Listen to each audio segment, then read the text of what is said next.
Germany में heat wave railway निजाम को क्यों मुतासिर करती है? मनसूख ट्रेनें, तवील ताखीर और हद से ज्यादा भरे हुए कंपार्टमेंट्स। डॉयचे बाहन को पहले ही कई चैलेंजेस का सामना है और शदीद गर्मी इनमें एक और का इजाफा कर देती है।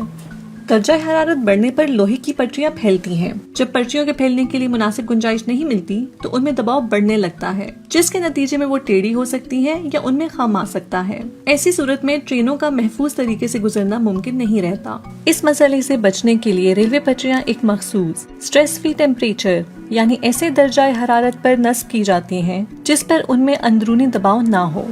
ये दर्जा हरारत हर मुल्क के मौसम के मुताबिक तय किया जाता है। मसलन इटली में ये तकरीबन 30 से 33 डिग्री सेंटीग्रेड होता है, जबकि जर्मनी में ये इससे कहीं कम है। मसला क्या है? पटरियां तो वही हैं, मगर मौसम बदल चुका है।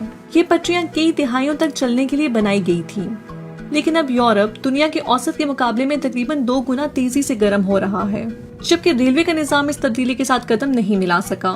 इसीलिए जर्मनी जैसे ममालिक हीट वेव्स के दौरान ज्यादा मुतासिर होते हैं। एक हैरान कुन लेकिन आसान हल, पटरियों पर सफेद रंग कर दिया जाए। ये सफेद रंग लोहे का दर्जा हरारत 5 से 10 डिग्री सेंटीग्रेड तक कम रख सकता है। क्या आपकी ट्रेन भी कभी शदीद गर्मी की वजह से ताखीर का शिकार हुई है?